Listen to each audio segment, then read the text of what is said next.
Eryato eribadde litambulirako abantu 5 lyefudde ne liyiwa abantu bano mu mazzi bwe babadde basala omuggo oguyitibwa Chiko ku kyalo Bugonda mu ggombolola y'Embulamuti mu disitulikiti y'e Kamuli. Okukakana ng'omwana ow'emyaka 9 afiiridde mu mazzi gano. Ekyendi kukola amaadhi gaidwire ebirala byonna ni mu nnimiro kale ebintu ebigemagana n'okusomoka okwo bateemuuku obuvunaanyizibwa obwato obwo balekere ebukozesa. Byatuuse mu mawomu baabona nti amaaga gali kubafumita bayenda beekubire ku maga bagavweku awo eryato lyewunzika lyanywa amaadhi gafe. Abawonyeewo batubulidde obuzibu bwe buvudde eryato okutuuka okubayiwa mu mazzi.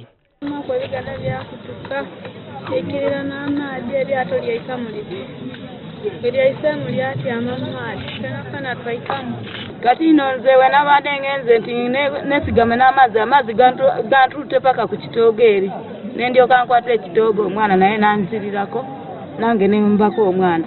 Abantu ssaako ne poliisi bagamba nti omugga Chiko gufuuse kattiro era poliisi nesaba abantu okubeera abeegendereza nga basabalira mu mazzi.